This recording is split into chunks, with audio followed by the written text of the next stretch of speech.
Hello, and just want to say congratulations on getting access to this video course on how to take your online course and setting it up on WordPress so that you can begin to accept sales. All right, so let's jump right in to the introduction here. Now, I want to make things clear here, and the condition of this course is that we assume that you already have an online course and the videos on hand. So this video course is not about how to create an online course. It's just merely taking that course and setting it up on your WordPress site. So now that we've gotten that clarification out of the way, what I want to do now is give you a quick overview of what's inside this video course. This is video number 1. Video number 2, we're going to talk about the big problem. So before we dive in and talk about how to set things up and all the technical aspects of everything, we want to tackle a major problem and a major reason why most people do not consume your course. We'll dive into it a lot deeper, but statistically they say that only about 10% of your online course is consumed, meaning most of your students will come in, they'll buy your course, and they'll only consume about 10%. And then they'll quit. So we need to combat that, right? We need to set the experience up so that we can increase that number. So that is what that video is all about. And as you can imagine, that is crucial to tackle before we talk about the technical aspect of setting things up, because actually setting things up is actually very easy. Video number 3, we're going to talk about the experience. So once we understand the problem, we need to understand how to make a better experience for your students so that they consume the online course from start to finish. And then we'll talk about the technical aspect in video number 4, such as the WordPress LMS Plugin. And LMS stands for Learning Management System. And it's basically a system that allows you to set up your online course. So it's the environment that surrounds the course. So once I've given you a broad overview of different plugins that are out there and available to you, video number 5 will talk about recommended WordPress LMS plugin that we highly recommend. And of course, video number 6, we're going to talk about consumption boost. So based upon the big problem, how do we not only combat it, but boost the consumption rate? How do we get people to engage with this, to continue to the end? And of course, video number 7, we'll talk about engagement. How do we get people to engage with your online course? And last but not least, we got video number 8, which is prestige and fun. And all that means is trying to make people feel good about themselves as they complete your course. And we'll talk more about that and why that's important and all of that. So let's talk about getting started. What do you need? So you obviously need to have your course. You need to have the videos in hand. So the video files, the MP4 files, whatever video files that you have, you need to have them in hand. Now, if you don't have this already, that's fine. You can do this later. We're not really going to discuss this, but you will need to take those videos and you will need to upload them to a video hosting company. So for example, we've got Vimeo.com. We recommend that highly. And Wistia.com is another video hosting. And once you set all these up, you can take the embed codes and then, of course, enter it into LearnDash or whatever WordPress LMS plugin that you desire to use. And of course, you'll need to have some money to purchase a WordPress LMS plugin. There are some free ones out there, but what we found over the years is that free is not always the best. So you want to make sure that you put yourself on a good platform that is constantly updated and grows as you grow. So with that said, let's move on to video number 2. Hello and welcome back. This is video number 2, the big problem. So we briefly touched base on this, but I'm going to dive a lot deeper in this particular video. You see, the biggest problem is not getting your site set up to sell, but rather getting your students to consume your course. Here's a big quick fact. Did you know that most students consume less than 10% of a course? So what happens is they buy a course, they're excited about it, but they just don't finish it. So you might have people finishing your course, but let's say out of 100 or even out of 1,000 people, that number actually becomes very, very small. And there's a big reason for that, which we'll touch base in just a second. So the goal here, as you can imagine, is not only to set up your online course onto your WordPress site and set it up so that you can start selling it, but also to get your students excited to go through your course. And here's why.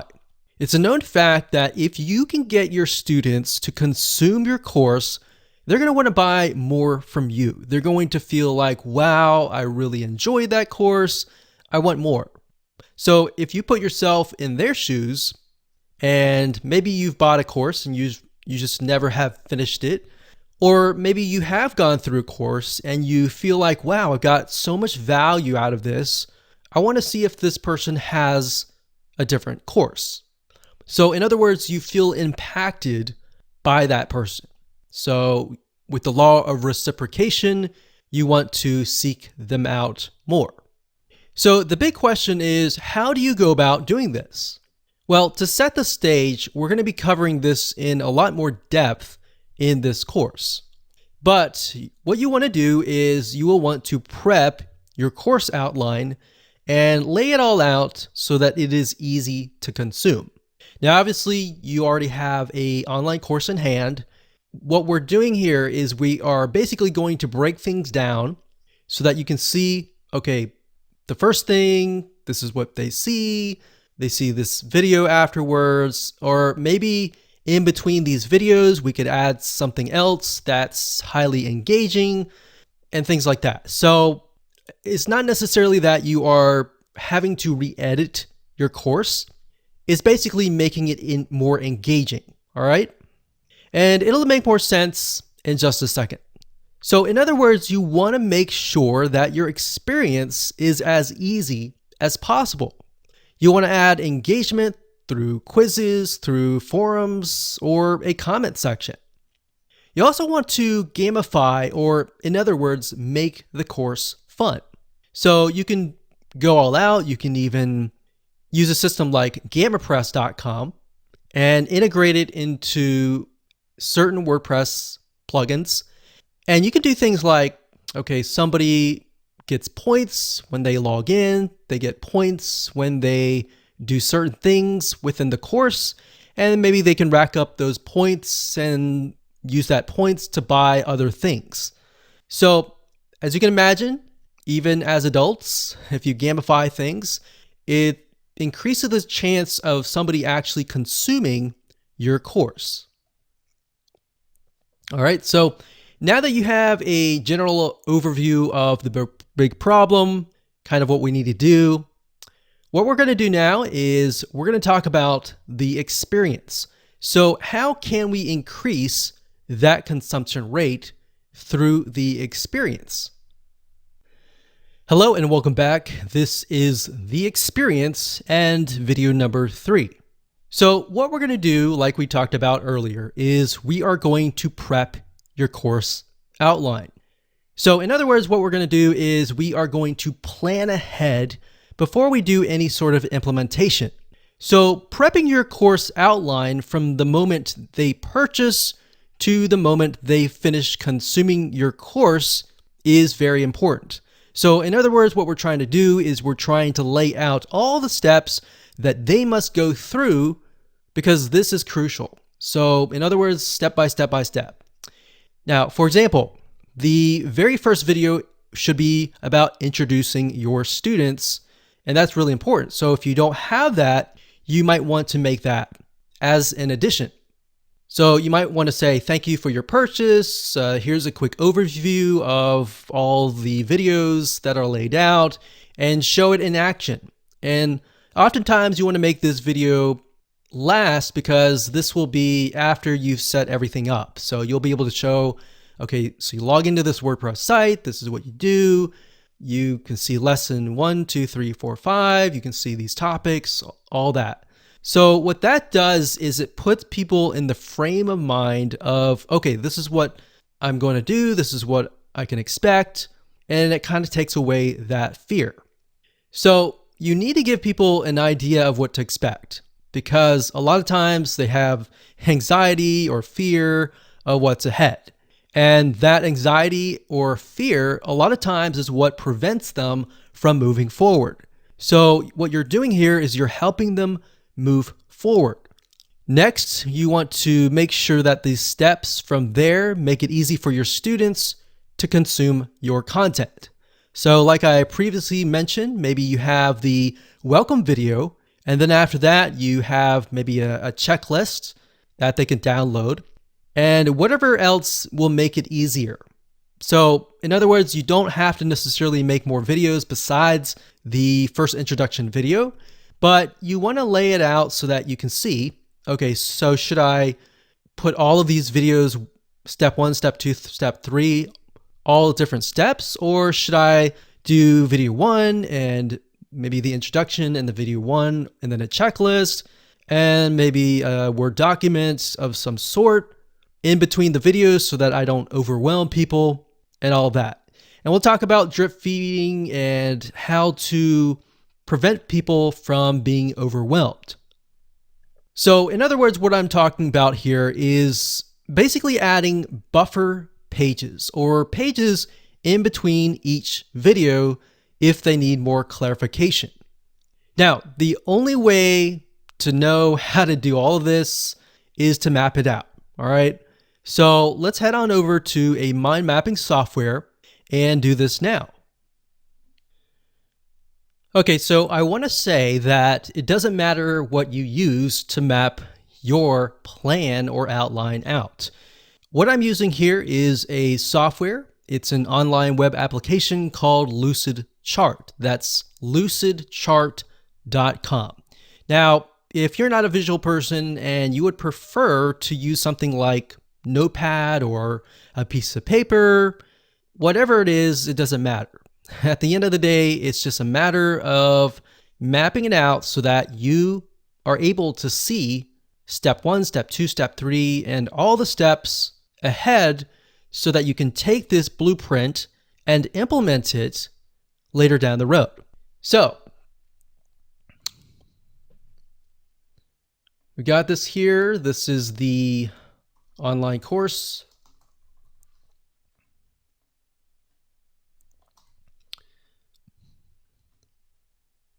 And the next one, we're going to say video number 1.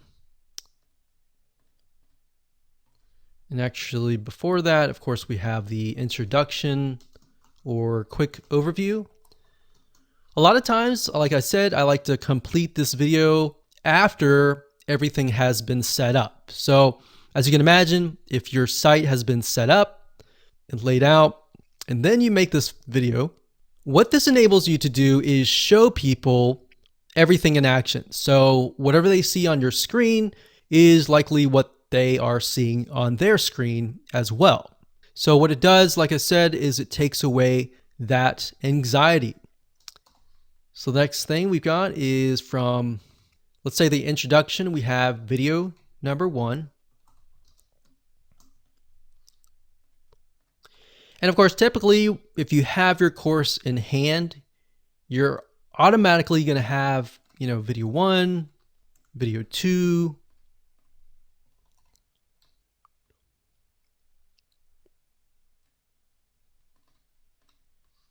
video 3. And for the sake of simplicity, I'm just going to say we've got 4 different videos.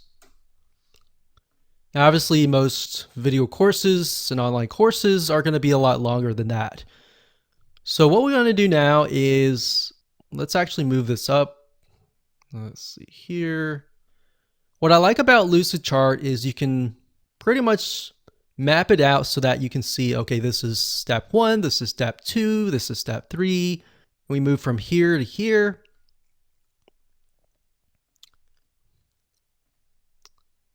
And let's see here, here to here, and here to here, like that. All right. So this is our whole course. And what I want to do now is get a better view of how can I make this more engaging? Perhaps what are areas that people are confused about? And how can I improve my students' success rate? So obviously, if you have your online course, you're very passionate about your course and you're very passionate about helping your students. So once you have that, you can figure out, okay, we're going to go through here. We got the online course, we got the introduction, the quick overview, and they have video number 1. And let's say video number 1, a lot of times when people get overwhelmed, they go from video 1, video 2, and then video 3, and then they start to get overwhelmed. So in order to do this, what we want to do is we want to break things up. And the way you break things up, like I mentioned earlier, is to add buffer pages. So what we could do here is video number 1, we could have, in addition to that, we could have a document, maybe a checklist or a summary of video 1.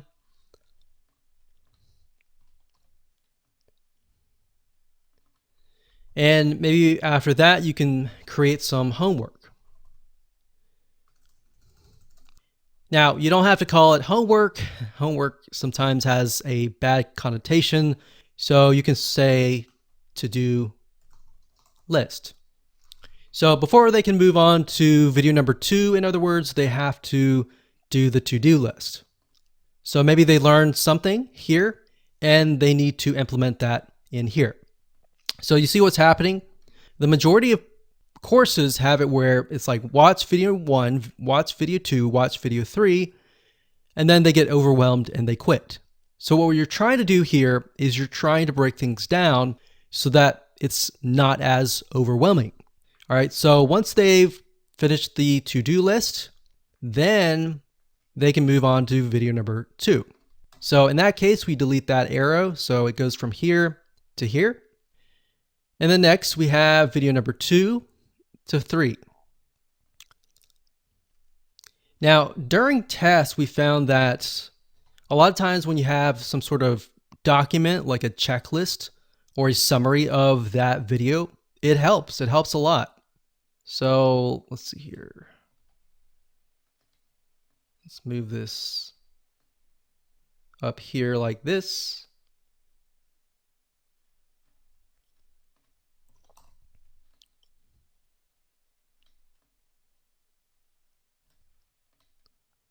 And from video 2, we have another checklist and a summary.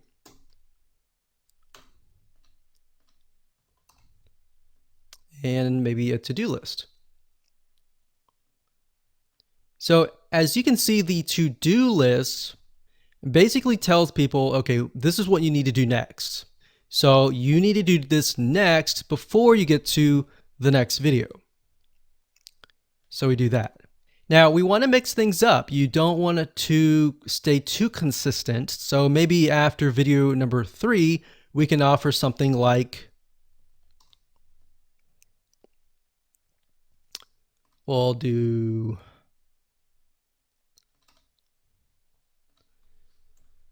summary's good, but maybe instead of a to-do list, we have a quiz, but a short quiz. Not a long quiz, but a short quiz. Remember, you don't want to overwhelm people. So we're going to delete this. We're going to go from the short quiz to video number 4. Now, you could set it up so that in order for them to move to video 4, they have to get the questions right. But from our findings, what we found is a lot of times that can become frustrating, especially if they answer it wrong. So what that does is it makes things negative, and we don't want to create a negative environment. You want to keep things positive and keep them excited. So let's move from a short quiz to video number 4. So same thing here. We can do this here, and we'll do video 4 and that here.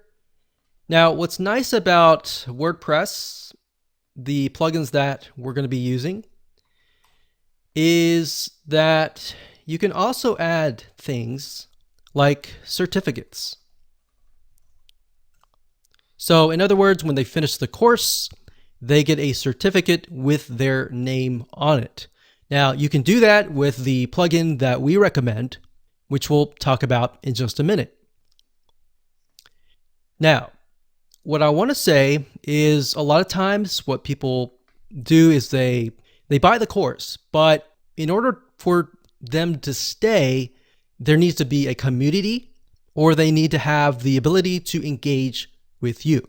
So having sold many courses over the years, we found that even though there's a course, if there's no community, it's hard to get people back to your site. So that's kind of a basic outline here, and we definitely want to keep things basic. You don't want to complicate it any further. We can add things like forums, which we'll discuss later on. So we could add a forum, and typically you want to, after the introduction video and the quick overview, you could send them to a link to the forum. Now, depending on how you set things up, if you have a Facebook group, you can send them to that link.